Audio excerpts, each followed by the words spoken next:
So to tell a little bit about my brochure, I named it Business in the Land Down Under. I have it printed black and white because I'm at Beasley, not at the library. I thought that was a catchy title. I feel like most people kind of call Australia the Land Down Under just kind of as a catchy nickname. I included the Opera House in Sydney. I think that that's one of the most common places in Australia, so I think that that's something you're grabbing as well. And then I added the question, do you want a low pressure workplace? Australia may just be your new home.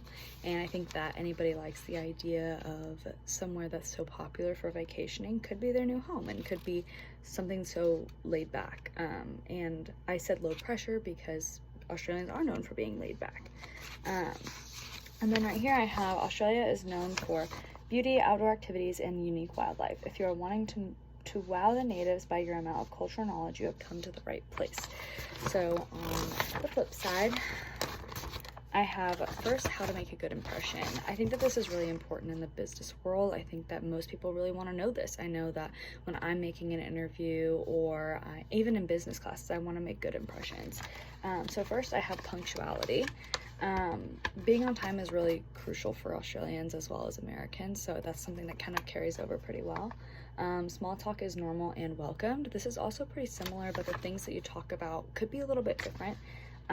For example, we'll talk about the weather, travel, and sports, and some of the sports that you might want to talk about is Australian football and cricket, which is definitely different than America. And then suits or pantsuits are typical for dress code. I think that since it's known for being more of a laid-back place, it could be misinterpreted as, oh, I don't need to dress as nice as I would in America, but that's not true. Especially in high populated places like Sydney, looking sharp is proper etiquette. Then I have some fun facts. I thought that these were really important to know, I think just for overall safety. For the first one, Australia has 3 different time zones, so pay attention to which one you're in. This is something I didn't know about Australia. I mean, it's similar to the US having different time zones, but if you don't have the right time zone, you can't be punctual because you don't know what time you're supposed to be there. The second is Australia's emergency number is 000. I think that is really important. If I was traveling to a country and I'm going to be living there or staying there for a long time, I'm going to want to know the emergency number just in case. And then my third was the currency is AUD, the Australian dollar, and cards are also widely accepted. I think that that's important in the business world too. You need to know how to make profit and what currency you're using.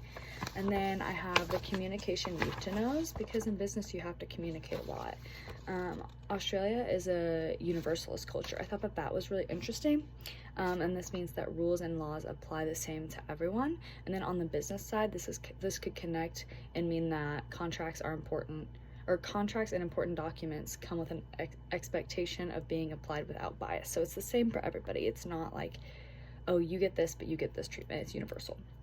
And then I also said that Australia is an individualistic culture, similar to the US. But this means that they value personal achievements and betterment, and that can help you in the workplace to understand that.